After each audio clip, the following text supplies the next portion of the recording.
trunk, I open up, I sold my soul a good price.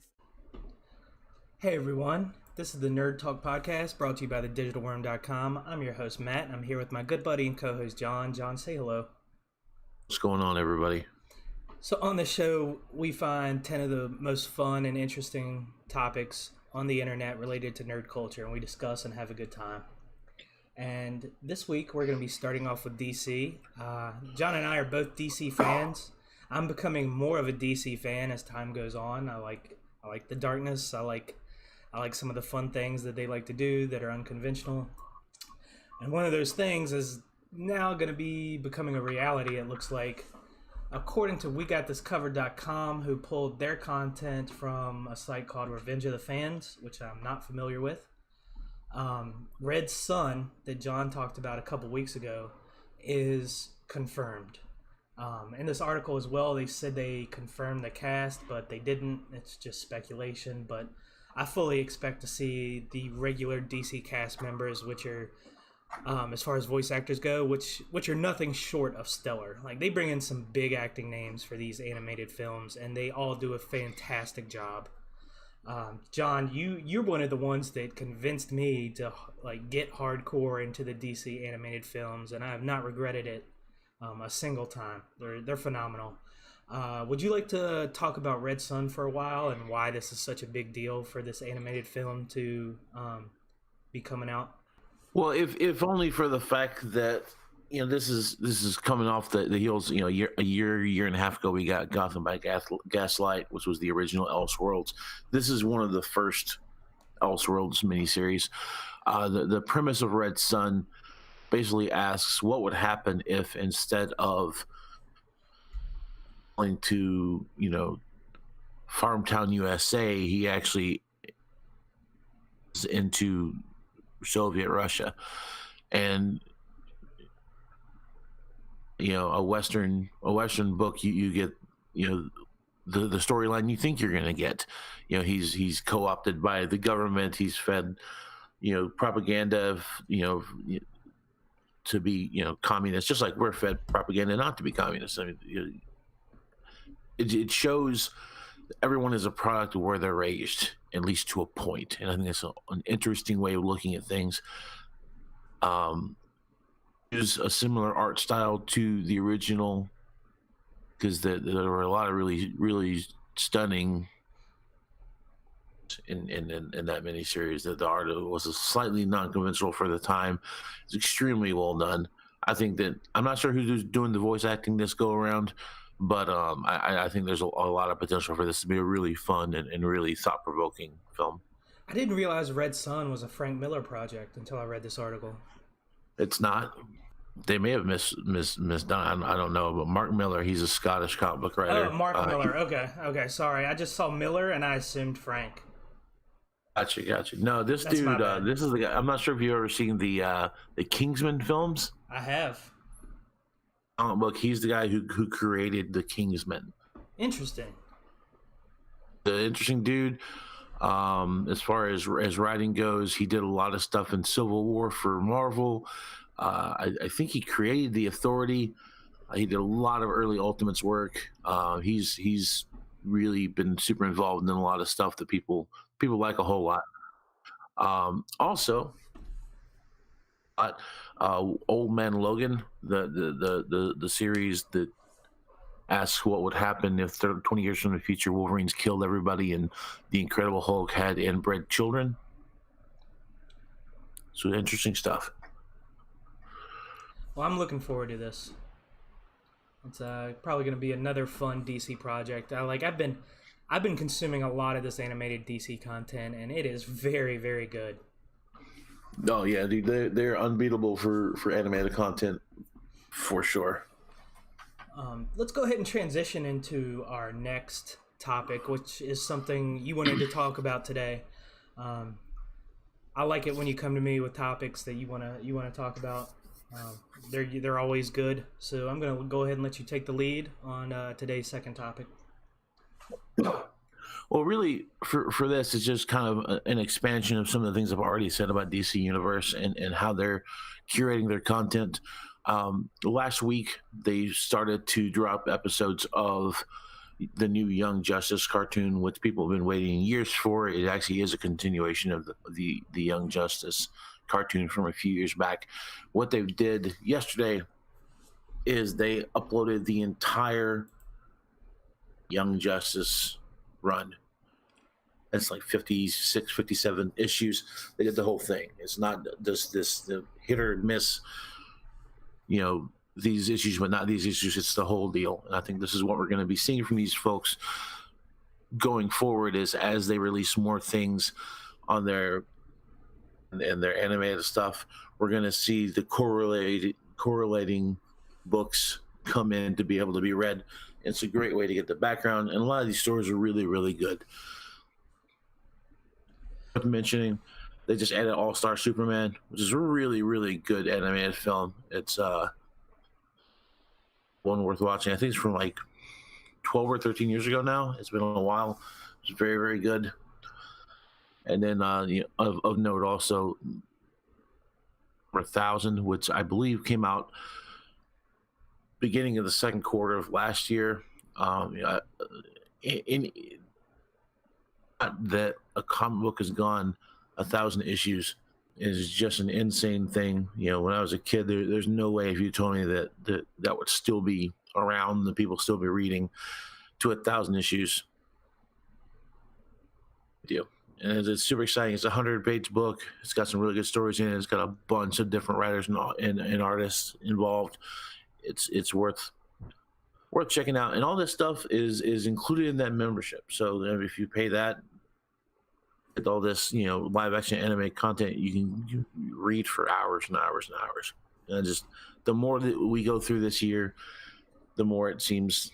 So it's probably also worth noting a bunch of DC properties have been added to a website called Comixology. I read an article about that this week. I don't know if you're familiar.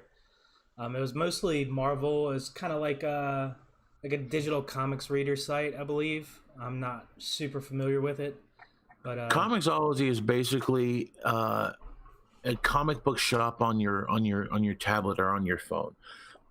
They sell comics digitally. They also have a monthly subscription service of some sort. Monthly subscription service, but if you look at what it is, mostly it's low budget indie books. A couple things that are actually produced by Comixology themselves, and a bunch of really strange choices as far as DC Image and Marvel goes. I looked into it for the first time about 5 months ago because I was considering giving it a shot. At that point, did not feel like it was near worth the amount they were charging for it. Fair. I haven't looked. I feel like in a couple months I'm probably going to check it out and see if they've upped their game any, but it was not something that I was interested in. And I am someone who's read quite a bit of indie comics in my life. I like non-mainstream stuff much more than I like mainstream stuff most of the time. And even that being the case, it wasn't stuff I was real about. So that may change in the future, but maybe not as worthwhile as it could be. So moving on, our next topic today.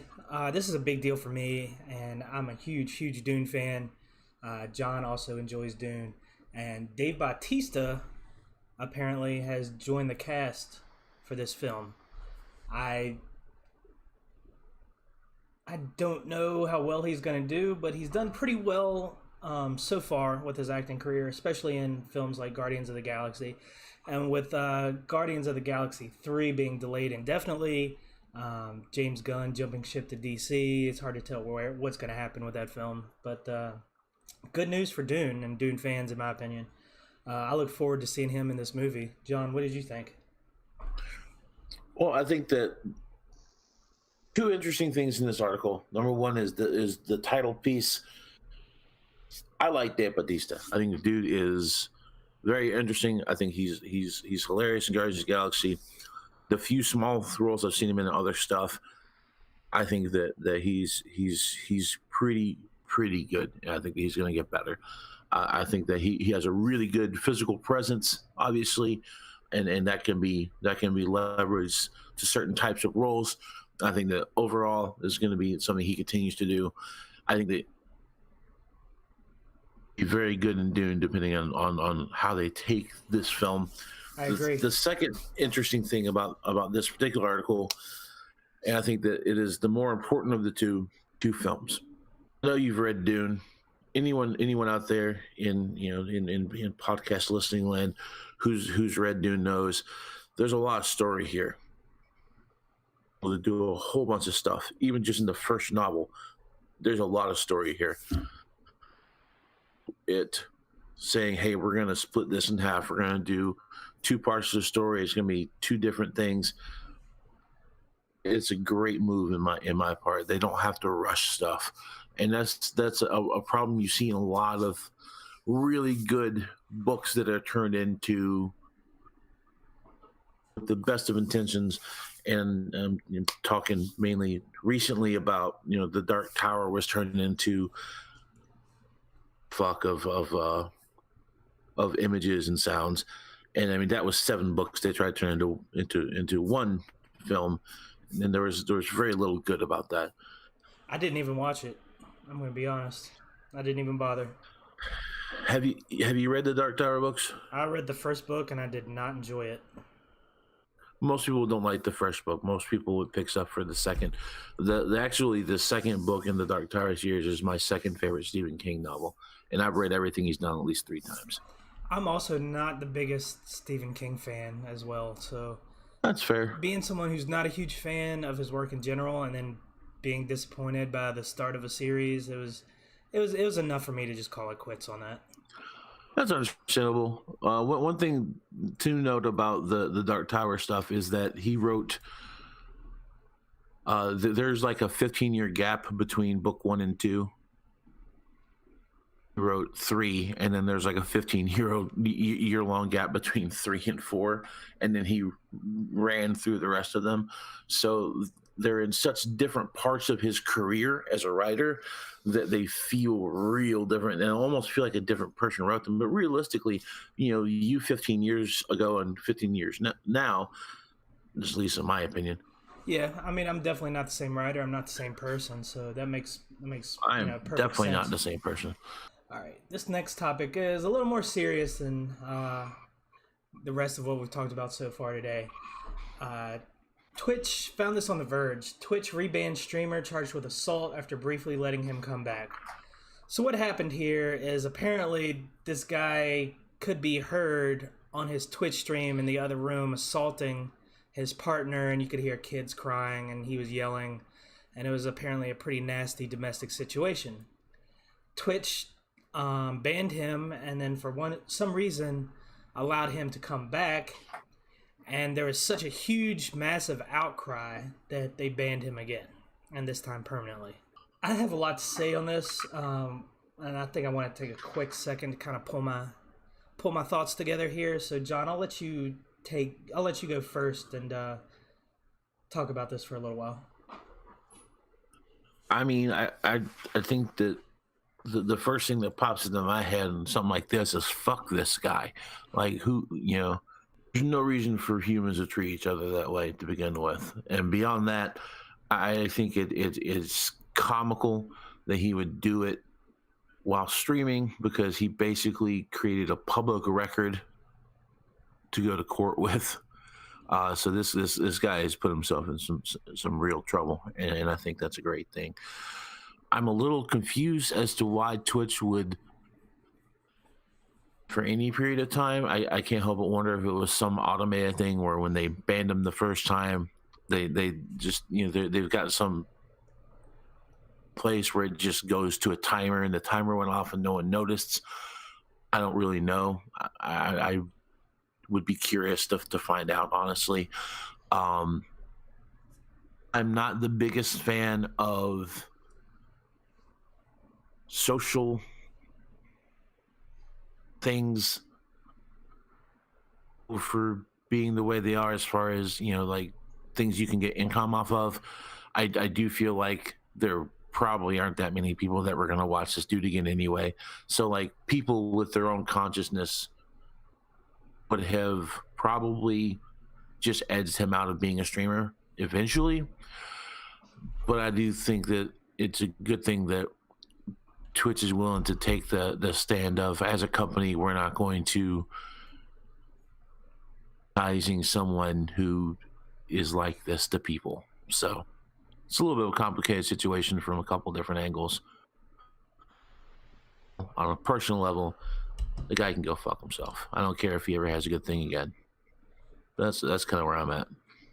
It's pretty much where I'm at. I just didn't know how I wanted to say it, but yeah, you're right. Fuck that guy. You put your hands on another human being like that, especially somebody you're supposed to care about, then I have no sympathy for what happens next. And in this situation, he dug his own grave. He's fucked as far as the court system is concerned. Should this matter go to court? But his partner can definitely, take it and probably get whatever she wants out of the deal. And hopefully whatever she wants is going to be him in a fucking jail cell. Because seriously, people who put their hands on their partners are pieces of shit, and you don't deserve to have a partner if this is how you treat them. And as far as Twitch goes, I think this has to be some sort of error, like in a clerical sense. There's no way they knowingly let this guy back on. So some sort of weird glitchy kind of thing there. I'm glad Twitch took the steps they needed to take to make sure he never streams on their service again, though. Yeah. All right. So moving on. This is a really, really sad piece. We've all been there. We're all guilty of it. We have all talked shit about Jar Jar Binks at some point in our lives. Every single person. I mean, it's true. Who hasn't talked shit about Jar Jar Binks? And I saw this article on We Got This Covered, and the large amount of backlash over his character was enough to drive the actor Ahmed Best to the brink of suicide, to the point where he was actually standing on a bridge ready to jump. John, did you watch this video? Yeah, of course I did. It was sad, man. Like, it hit me right in the chest. I mean, to be honest with you, so if you had just sent me a YouTube link about it and I hit play, when the guy goes, "My name is Ahmed Betts," thanks. Legitimately, this is a comedy video joke, because having seen those movies, especially Phantom Menace, which is the one he seems to have the most screen time in. This was like a Muppet that had CGI elements to it. I thought it was like 6 or 7 dudes behind the scene pulling some strings, and then like half a dozen guys on the computer making everything work at the end of that, and then some random voice actor, maybe the guy who played Pinky in the Brain or something, doing the voice. Realistically, I had no idea that there was someone part of a costume, did any actual acting on the piece, until this thing as a whole. Those of us who don't do that, for us not to consider these folks put into what they're doing on the screen and on the stage, because as acting is their job, and the average human hates their fucking job as little as possible, at their jobs as little as possible, so it doesn't dawn on us that these people are doing something, number one, generally that they love, and number two, generally that they put their personality into. And so when we watch these, and I never think about this shit myself, like this guy's made me think in ways that I don't even really want to think. But it's good to think about this kind of stuff. I specifically have spent years talking shit about Jar Jar Binks. Same. And saying that realistically, Phantom Menace is a victim of being in Phantom Menace. Overall, most of those actors are very good actors. Oh, the cast was incredible. There is a good director. The writers were probably high the entire time, but they seem to be pretty good writers. But the overall product is something that a lot of us just get. Kids love it. People who were kids when that movie came out and young teenagers when the movie came out love that movie. Oh, there's still people videos who are younger than us. I know a lot of people who are younger than us that just fucking love that film, and don't understand why we talk so much shit about it. There's still a lot of stuff on YouTube of people coming out of the theater and talking about how much they love the movie, like adults, kids, everybody. And it was one of those things where, like, the first time you saw it, it blew you away because you've been waiting on a fucking new Star Wars movie for almost 20 years, you know? So it was our entire lives at that point. It was you know, like, hey, here's a piece of fucking candy. Who cares if it tastes like shit? But realistically, people who are younger than us generally do seem to like the films. And coming into the fact that, you know, again, you don't really think about how much actors, and the same thing with writers, the same thing with singers, any kind of performance. Think about that stuff because we don't do that kind of stuff, at least not on a regular basis.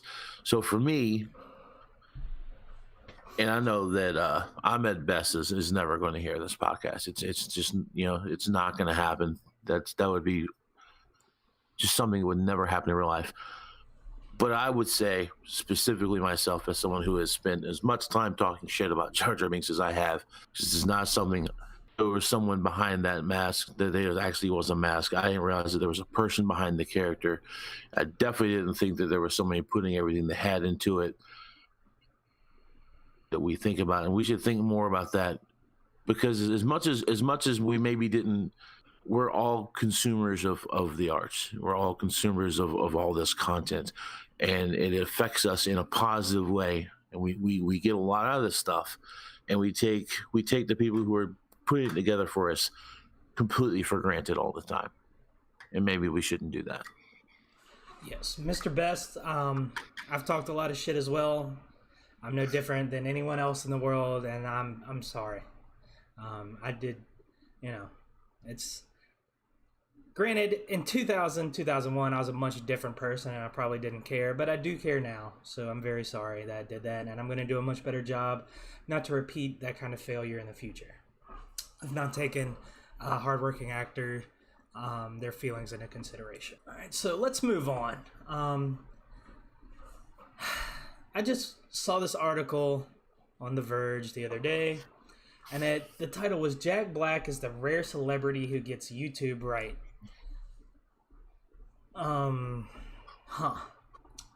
So I don't know if you guys know this, but Jack Black has started a quote unquote gaming channel on YouTube.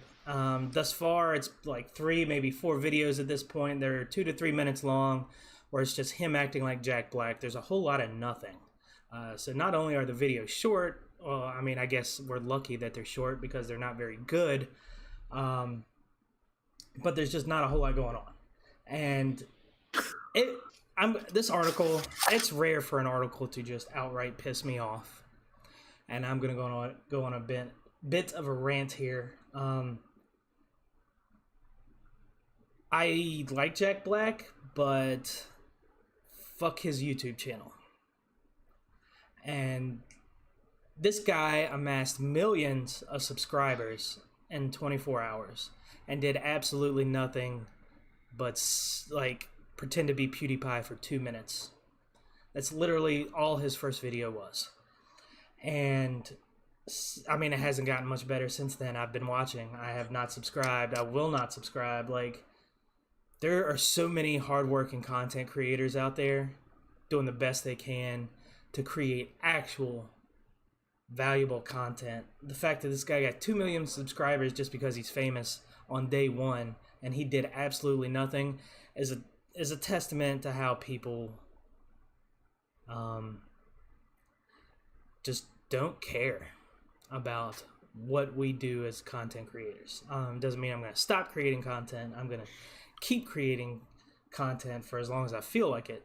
But this article really just irked the ever living shit out of me.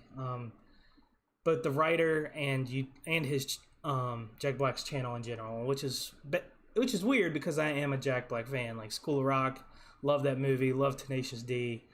But this everything going on with this article and this YouTube channel just rubbed me the wrong way. John, do you have any thoughts on it? Couple things. Realistically, if I had to describe the phrase hit or miss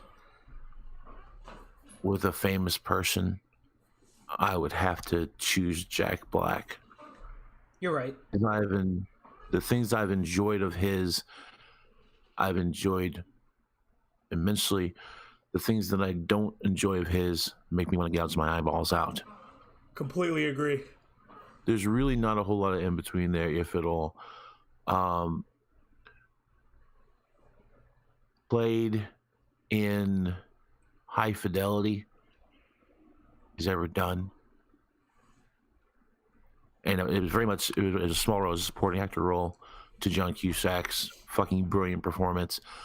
And that version of Jack Black is Jack Black at his best, is when he is the who kind of is the foil to the ridiculously serious asshole. Like that's where he needs to be, in my opinion. I think that, I know that a lot of people really enjoy his music. It's not something that I'm really big on, but a few of his songs have become karaoke mainstays that can be really fun. So that's pretty cool. The thing about this particular I think is noteworthy is and it just says one single line in that article mentions that all of the editing of those videos are done by his son, which I believe is probably roughly 10 years old, 11. And I can't help but wonder if he did this to his son to give his son something interesting to do that's cool. And if that is the case, I think that's kind of neat. Watched the first video of tea. It really feels like Jack Black is this guy in his mid-40s trying to be. It just didn't really. It kind of fell flat for me specifically, but I think I can see how someone would enjoy video. As a pinball fan, I enjoyed a little bit of the content on the pinball part of it because I've spent my entire life playing pinball and I'm pretty good at it. And some of those old school machines, I've seen a few of those in the wild throughout the years, but it's been a long time since I have. And it was neat seeing a couple of those again. But beyond that, it's not made for me, and that's okay. Clearly it's not made for me either, and that's also okay. So I apologize for being so salty here, guys, but I am salty about it, and I'm probably going to stay salty about it. Understandable. So we're going to move on here to science, because who doesn't love science? I think this is one of the coolest articles I've seen in a while. We've seen some kind of bizarre things in science over the last several years, but this time, this is just neat. The first 3D printed rib implant, a success, was the article I saw on geek.com. And a Bulgarian man went in to his doctor, I believe it was for tonsillitis, and then he got a chest x-ray and it revealed that there was a tumor on his rib. And so they came up with a 3D printed rib of artificial material, which has been approved by the FDA, which I realize doesn't mean a whole lot. And they replaced his rib, and it was the whole procedure was a success. And I think this is great. This is great for science. I think it's great for medicine. I think we're going to be able to do some really cool things in the future with this kind of technology. John, what do you think about it? I mean, I can't help. I can't imagine not being excited about the announcement of something that may eventually lead to us being able to replace every part in our body. And as long as we can continue to do that and get better at that, we're taking steps closer to physical immortality. And how could I not be excited about that? I think that this is an awesome step. I hope that these types of research continues. We're going to be able to help people live longer, live better lives. Sky's the limit. This is the old stupid cliche of the future is now one of those few times that actually feels like it's apt. Yeah, man, this thing is awesome. Jon is super excited about it because you would have to know Jon to know exactly why. But I had a feeling when I saw this he was going to be all about it, and I'm all about it too. Like, go science. Definitely thumbs up for this one. Okay, so moving on. Found this article on Cinema Blend, and it was really cool. I really enjoyed this. Henry Cavill posts hilarious tribute to Aquaman was what I clicked on. When I scrolled down, it looks like it's a video of him in a swimming pool, and he's like got half his face submerged, and he's holding up a fork. And I thought this was like I laughed for several minutes over this. I thought it was hilarious. Jon, what did you think about this? Did you get as much of a laugh out of it as I did? That's great. I think this continuing banter between Cavill and Momoa is pretty awesome. Yeah, they seem to have some sort of like superhero bromance thing kind of going on, don't they? I just don't know how you can play those characters and not really love what you're doing, honestly. Yeah, I agree. And these guys, I mean, Momoa throws himself into everything he does. I really feel like he'd be a great dude to have a couple beers with and just chill out. I think it's ironic that the guy who plays Superman and the guy who plays Aquaman have this comedic back and forth going in real life, because so much in the last couple of years of comics, the last 10 years of comics, but historically in comics, Aquaman was actually for a long time used as kind of a comedic punching bag in a way. He was kind of the comic relief, mainly to Batman. They had this weird friendship going on. It's echoed very well in the animated series Batman Brave and the Bold, which I've mentioned here before. I believe is really, really good. I don't think I've seen that one. Captured. Seriously? I don't. Batman Brave and the Bold is, I think they did 3 seasons of it. I think it's around 20 episodes a season. There's a lot of content there. So Brave and the Bold, for anyone who doesn't know, Bronze Age of comics, basically. You have Batman Brave and the Bold, and it was a team up series. So every month a new issue came out, and it was Batman and some other hero, and they have to solve a mystery or stop a crime, or their specific villains have teamed up to do something, so you have to catch them. And you've got listers like there's this Brave and the Bold, Superman, Wonder Woman, stuff like that. But then you've got the better stories, in my opinion, are of underused superheroes that get a lot of love. There's multiple issues where you see this is a great comic book character. You see Wildcat. There's a Kamandi issue.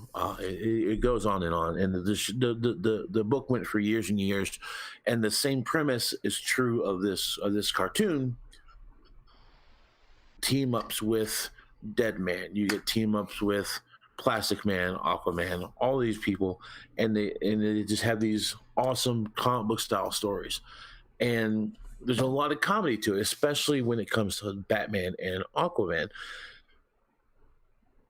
People who play these characters in real life. Jason Momoa obviously has a great sense of humor. Henry Cavill more than I apparently thought. Yeah, I did not realize he was such a funny guy until Batman recently. is Ben Affleck, who very famously has no goddamn sense of humor anymore. It's showing in the fact that he no longer speaks to Kevin Smith. I didn't realize that was a thing. Oh, it's been that way for 10 years, man. They haven't spoken in a very, very long time. Affleck takes himself entirely too seriously, and it's kind of sad because, in my opinion, if it wasn't for Kevin Smith, we would not know who the fuck Ben Affleck was. I mean, we wouldn't know who a lot of people are, man. Kevin Smith launched a ton of careers over the last 2 decades. Absolutely, the guy's been 2.5 an amazing actually. addition. Yeah, it's been a long time, that's for sure. All right, are you ready to move on? Sure. So our second to last topic of the day: ride-hailing use in the U.S. has more than doubled in 3 years. That was the headline of the article I found on Engadget, and the Pew Research Center has released the results of a new study showing how the usage of ride-hailing services has grown over the years. So in the last 3 years, let's see here. Well, there's a lot of numbers here, but basically 51% of adults between ages 18 and 29 have used ride-hailing services, while just 24% of those 50 or older have, and these numbers have gone way up. And there's also a gap in as far as income. It seems like wealthier people are using ride-sharing services more than people with less money. John, what did you make of these numbers, and what did you think about the growth of ride sharing in general? Like, personally, I love it. Like, I think it's a good thing. I think, less car ownership is a good thing. That's going to be less greenhouse gases. I think it's just, I love it. It's taxis for our generation. What are your thoughts on it? Well, that's kind of just the thing, man. It's not taxis, and that's why it's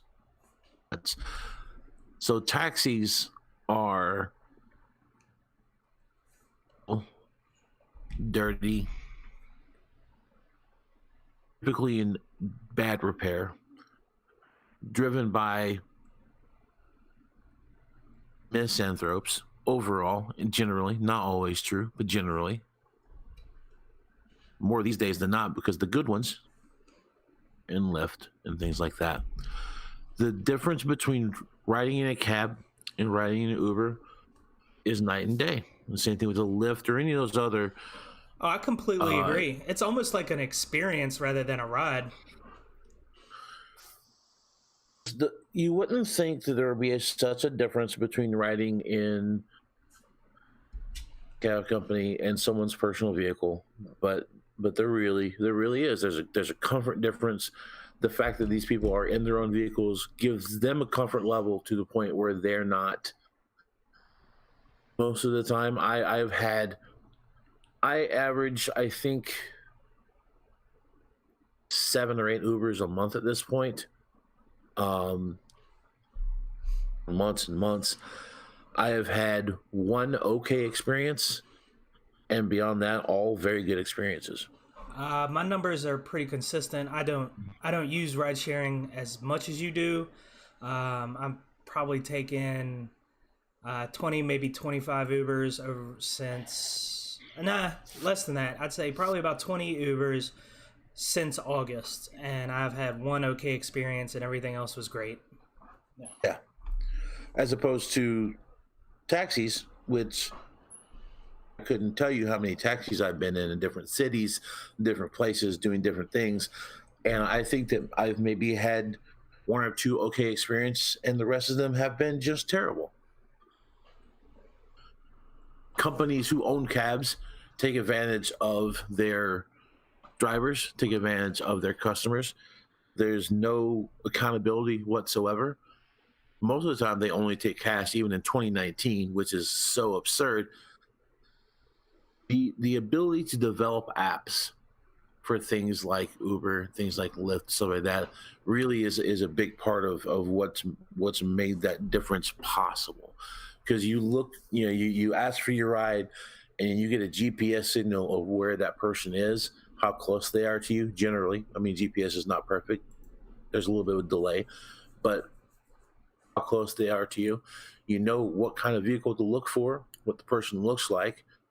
all of these things make such a big difference in the experience, and also everything going through PayPal, credit card if you don't use PayPal, I love or PayPal. secure. You don't. Yeah, PayPal is one of the best inventions ever. I love PayPal. Anytime I can make a payment to you without having to take my wallet out of my pants is a positive thing. Agreed. Security of that is a huge seller for me. The service is phenomenal. If you guys have never taken an Uber, which I don't know many people who, at this point, who've never taken an Uber or a Lyft anywhere, but you owe it to yourself to do it at least once. It is not a taxi; it is a modern taxi service, and it's on another level from anything you've experienced with taxis in your life. And I highly recommend giving it a try. Did you have anything you wanted to add before we moved on? So I just looked at my personal trips on Uber apps. I know I've taken more than this, but the list here starts on 5/4/18. Between 5/4/18 and now, not just in Roanoke, in multiple cities, traveling to play Magic the Gathering or whatever, I have taken that I've paid for 46 Uber trips. That's one okay experience, not even a bad experience, one okay experience in 46. Yeah, that's pretty good, dude. These aren't taxis. It's not the same thing. No, but it is a taxi service. Like I misspoke right, there. Yeah. Like, I'm no, not at all. I'm just for people who have not used these services. I'm trying to make I see. Okay, that makes sense for them. That, and I'm someone who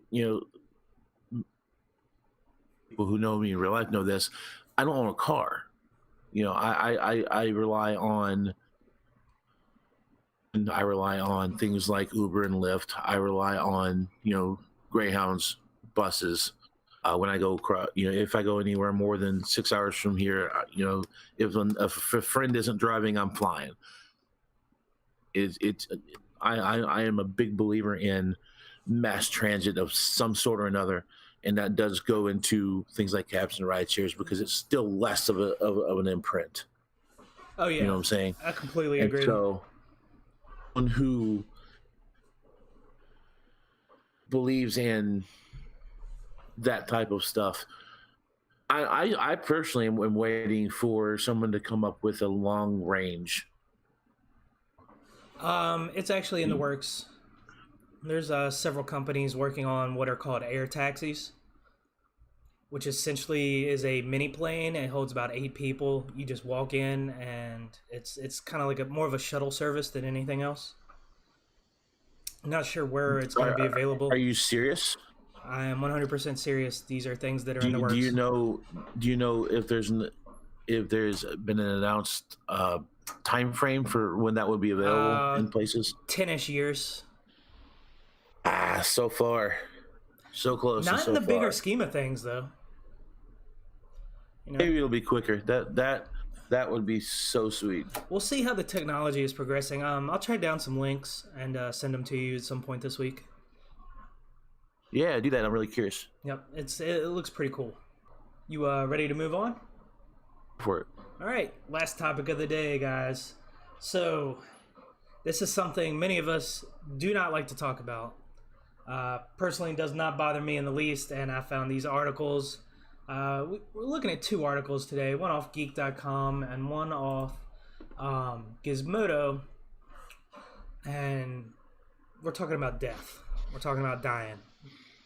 Unfortunately, we all have to die. It's part of life, and not everyone gets to choose how they die. But now it looks like you're gonna have a new option to choose how you're buried, which I think is a big deal. John and I are both pro environment. Like, we want this world to be a beautiful place. We want the people to come after us to have a better place to live, and we want it to get better with each passing generation because we've already spent so many generations fucking it all up. And now you have the option, and one Washington State is working on legalizing human compost, while there are other parts of the country where there are actually green cemeteries and there's like no markings. Like one of the things I noticed this even as a kid, that cemeteries were just like this massive area of gravestones. Like it wasn't really giving any value back to the world. It was taking up land, and this is like one real estate guy told me once. He said the reason real estate continues to be a great investment is because land is one of the things that God is not making any more of. And I thought that was really interesting. And it's true. Like we do not have infinite land here. And these cemeteries take up a lot of space. So to be able to have the option to turn yourself into a tree, essentially, to be compost, to give back to the planet with your final decision, that to me, having that option is a big deal, because embalming fluids are horrible. They're actually toxic, and that shit seeps into the ground. And cremation just gives off a bunch of carbon dioxide and further pollutes the planet with more greenhouse gases, because we don't already have plenty of that.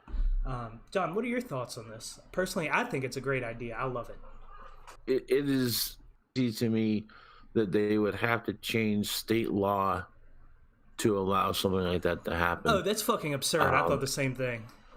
Realistically, that's just kind of it's surprising and not surprising all at the same time. To honestly feel like there's going to be a lot of resistance to this. I agree, and here's why.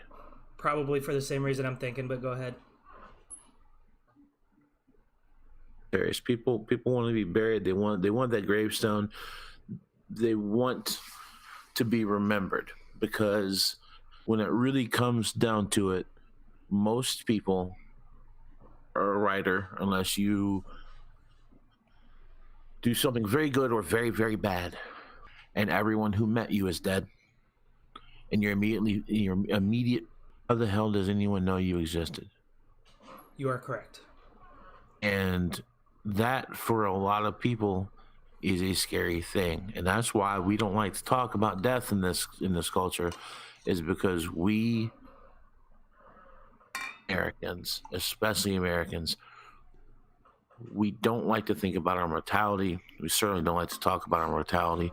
We don't like to admit existential terror that comes with the fact that, as far as we know, all we get. Otherwise, if you could prove otherwise, it may feel different, and people would maybe relax about stuff. But until we get to a point where we can prove something else, whatever that may be, if anything, be pushed back on this kind of stuff.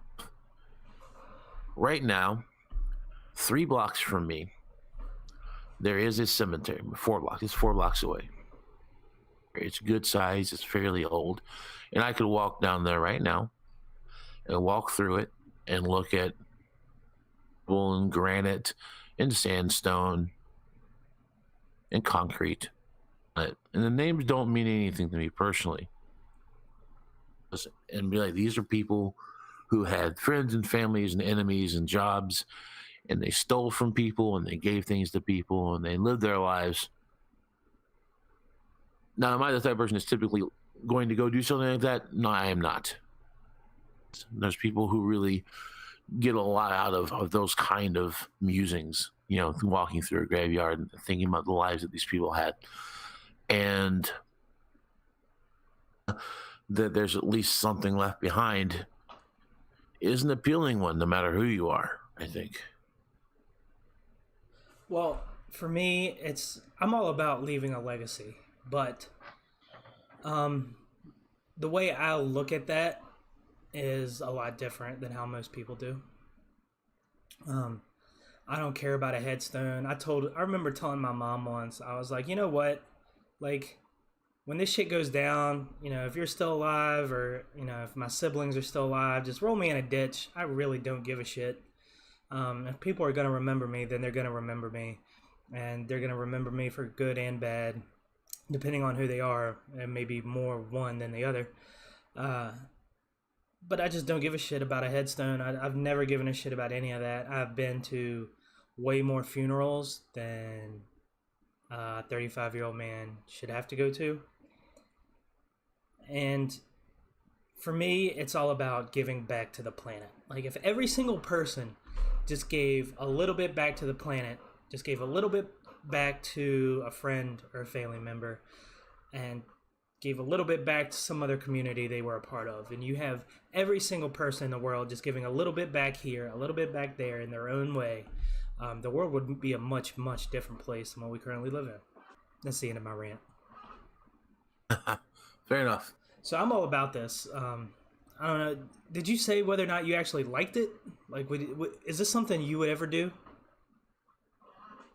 Actually, don't really care what happens to my remains after I'm done. I'm hoping that someone we're pretty much donates on the them same page. Okay. I'm hoping someone donates them to science and they reanimate my brain at some point. That's the, if there is a goal for me, that's the one. It's like, all right, well, donate the body to science, experiment all you want, try to reanimate the brain, and if I see you on the other side, great. How would you feel about being like the head in the jar guy? Talking head in a jar. Totally fine, as long as I'm able to think. Here we are. Fair enough. Well, that wraps up the show for today, guys. I'm Matt. This is the Nerd Talk podcast by thedigitalworm.com, and I was here with my co-host and good buddy John. I'll have to edit the fuck out of that, but that's fine. Or I might just leave it. Fuck it. We always have a good time, and we love what we do here, and we hope you who are consuming our content also enjoys it, and we'll see you next week with 10 fresh new topics. You guys take care. Have a nice week.